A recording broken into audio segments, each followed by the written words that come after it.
Full tiredness ಕಾಣಿಸ್ತಿದೆ. ಒಂದ್ ಕಡೆ ಸಿನಿಮಾ, ಇನ್ನೊಂದ್ ಕಡೆ ಸೀರಿಯಲ್ಸ್, ಒಂದ್ ಕಡೆ ಅದೃಷ್ಟ ಅಂತಾನೆ ಹೇಳ್ಬೋದಲ್ಲ. ಹೌದು. ಅದೃಷ್ಟ ಹೌದು.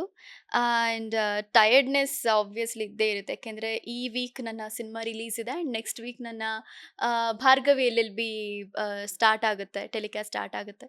ಸೊ ಟಯರ್ಡ್‌ನೆಸ್ ಅಂತೂ ಕಾಣಿಸ್ತಾ ಇದೆ ಆಲ್ರೆಡಿ. ಒಂದ್ ಕಡೆ ಅಪಾಯವಿದೆ ಅಂತೀರಾ, ಇನ್ನೊಂದ್ ಕಡೆ ಎಚ್ಚರಿಕೆ ಕೊಡ್ತೀರಾ, ಇನ್ನೊಂದ್ ಕಡೆ ಸ್ವಾಭಿಮಾನ ಅಂತೀರಾ ಭಾರ್ಗವಿ ಎಲ್.ಎಲ್.ಬಿ. ಸೀರಿಯಲ್ ಮೂಲಕ. ಏನಿದು ಭಾರ್ಗವಿ ಎಲ್.ಎಲ್.ಬಿ. ಕತೆ ಅಂತ? ಭಾರ್ಗವಿ ಎಲ್.ಎಲ್.ಬಿ. ಕತೆ ಬಂದು ಒಬ್ಬ ಲಾಯರ್ ಕತೆ.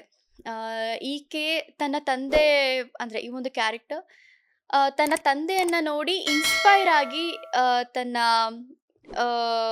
ಆಕ್ಯುಪೇಷನನ್ನ ಹುಡುಕೊಳ್ಳುವಂಥದ್ದು. ಐ ಮೀನ್ ಚಿಕ್ಕವಳಿದ್ದಾಗ ತನ್ನ ತಂದೆ ಕೋಟನ್ನ ಹಾಕೊಂಡು ಹೋಗೋದು, ಅವರು ಏನೇನು ಮಾಡ್ತಾರೆ, ಏನೇನು ಓದ್ತಾರೆ, ಅವ್ರು ಏನೇನು ತಿಳ್ಕೊಳ್ತಾರೆ, ಅವ್ರು ಏನೇನು ತಿಳ್ಕೊಂಡಿದ್ದಾರೋ ನಾನು ಅದನ್ನು ತಿಳ್ಕೊಳ್ಳೋಣ ಅಂತ ಹೇಳಿ ಏನು ಕ್ಯೂರಿಯಸ್ ಆಗಿ ಇದ್ದಂಥ ಹುಡುಗಿ.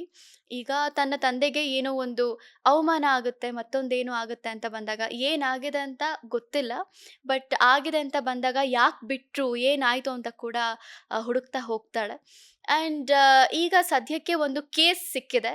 ಆ ಕೇಸ್‌ನ ತಗೊಂಡು ಒಬ್ರು ದೊಡ್ಡ ಲಾಯರ್ ವಿರುದ್ಧ ಅಂದರೆ ಯಾವತ್ತೂ ಸೋಲನ್ನೇ ಕಾಣದಿರುವಂತಹ ಜೆ.ಪಿ. ಪಾಟೀಲ್ ಅವರ ವಿರುದ್ಧ ಈ ಒಂದು ಕ್ಯಾರೆಕ್ಟರ್ ನಿಂತಿದೆ. ಸೊ ನಿಮ್ಗೆಲ್ರಿಗೂ ಆಲ್ರೆಡಿ ಗೊತ್ತು. ಪ್ರೋಮೋದಲ್ಲಿ ನೋಡೇ ಇರ್ತೀರ. It's kind of a very strong girl. Like ಈ ಒಂದು ಕ್ಯಾರೆಕ್ಟರ್ ಒಂದು ಆಲ್ ರೌಂಡರ್ ಅಂತ ಹೇಳ್ಬೋದು. ಸಕಲ ಕಲಾ ವಲ್ಲಭೆ ಅಂತ ಹೇಳ್ಬೋದು. ಏಕೆಂದರೆ ಈ ಕ್ಯಾರೆಕ್ಟರ್ ಹಾಡುತ್ತೆ, ಡ್ಯಾನ್ಸ್ ಮಾಡುತ್ತೆ, ಫೈಟ್ ಮಾಡುತ್ತೆ. ಎಲ್ಲವನ್ನೂ ಕೂಡ ಒಳಗೊಂಡಿರುವಂತಹ ಪಾತ್ರ ಇದು. ಪರ್ಸ್ನಲಿ ನನಗೆ ಈ ಒಂದು ಪಾತ್ರ ತುಂಬಾನೇ ಆಮ್, ಖುಷಿಯನ್ನ ಕೊಡುತ್ತೆ. ಯಾಕೆಂದರೆ ಇಲ್ಲಿವರೆಗೂ ನಾನು ಮಾಡಿರುವಂಥ ಪಾತ್ರಗಳೆಲ್ಲ ತುಂಬ ಇನ್ನಸೆಂಟ್, ತುಂಬ ಸಾಫ್ಟ್ ಆಗಿರುವಂಥ ಕ್ಯಾರೆಕ್ಟರ್ಸ್. ಆ್ಯಂಡ್ ನನ್ನ ಪರ್ಸ್ನಲಿ ಕೂಡ ನಾನು ಹಾಗೆ ಇರೋದು. ಸೊ ಈ ಒಂದು ಪಾತ್ರನ ನೋಡಿದಾಗ ನಾನು ಈ ಥರ ಇರಬೇಕಪ್ಪ ಅಂತ ನನಗೆ ಅನಿಸುತ್ತೆ. ಸೊ ನನಗೆ ಪಾತ್ರ ಮಾಡೋಳು ನನಗೆ ಆ ಥರ ಅನಿಸ್ತಾ ಇದೆ ಅಂದಮೇಲೆ ಆಬ್ವಿಯಸ್ಲಿ ನೋಡೋ ಹೆಣ್ಮಕ್ಳಿಗಾಗಲಿ, ನೋಡೋ ಜನಗಳಿಗಾಗಲಿ ಎಲ್ಲರಿಗೂ ಅದು ಅಂತೆ ಅನಿಸುತ್ತೆ ಅಂತ ನಾನು ಅಂದ್ಕೊಳ್ತೀನಿ. ಒಂದು ಲಾಯರ್ ಪಾತ್ರ ಮಾಡಬೇಕು ಅದಂತಂದ್ರೆ ಅದರದ ಪ್ರಿಪರೇಷನ್ಸ್ ಅನ್ನೋ ತುಂಬಾ ಇಂಪಾರ್ಟೆಂಟ್ ಆಗುತ್ತೆ. ನೀವು ಯಾರ ಹತ್ರ ಎಲ್ಲ ಸಜೆಷನ್ಸ್ ತಗೊಂಡಿದ್ರಿ? ನಿಮ್ಮ ಫ್ರೆಂಡ್ ಸರ್ಕಲ್ ಅಥವಾ ನಿಮ್ಗೆ ಗೊತ್ತಿರೋಂಥವ್ರ ಕಡೆಯಿಂದ ಲಾಯರ್ಸ್ ಹತ್ರ ಹೆಂಗೆ ಇರಬೇಕು, ಯಾವ ರೀತಿ ನಡ್ಕೋಬೇಕು ಅನ್ನುವಂಥ ಏನಾದರೂ ಒಂದಷ್ಟು ಮಾಹಿತಿನ ಪಡ್ಕೊಂಡಿದ್ರಾ ಅಂತ? ನನಗೆ ಮೇನ್ ಆಗಿ ಹೆಲ್ಪ್ ಮಾಡಿದ್ದು ಸ್ವಪ್ನ ಕೃಷ್ಣ ಮ್ಯಾಮ್.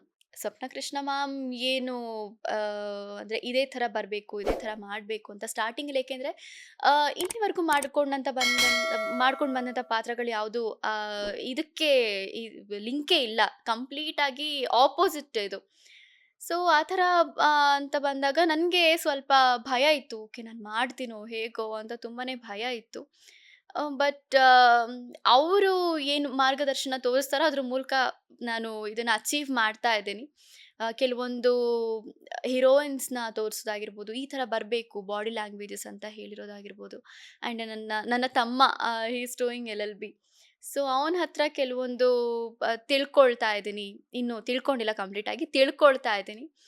ಸೊ ಹೀಗೆ ಅದ್ರ ಮೇಲೆ ಕೆಲವೊಂದು ಪ್ರಿಪರೇಷನ್ಸ್ ನಡೀತಾ ಇದೆ. ಲೇಟೆಸ್ಟ್ ಹಾಗೂ ಇಂಟ್ರೆಸ್ಟಿಂಗ್ ಸುದ್ದಿಗಳಿಗಾಗಿ ಬಾಸ್ ಟಿವಿ ಕನ್ನಡ ಚಾನೆಲ್ನ ಸಬ್ಸ್ಕ್ರೈಬ್ ಮಾಡಿ. ಹಾಗೆಯೇ ಬೆಲ್ ಐಕಾನ್ ಪ್ರೆಸ್ ಮಾಡಿ. ಇದರ ಜೊತೆಗೆ ಫೇಸ್ಬುಕ್, ಇನ್ಸ್ಟಾಗ್ರಾಮ್, ಎಕ್ಸ್ನಲ್ಲೂ ಮಿಸ್ ಮಾಡದೆ ಫಾಲೋ ಮಾಡಿ.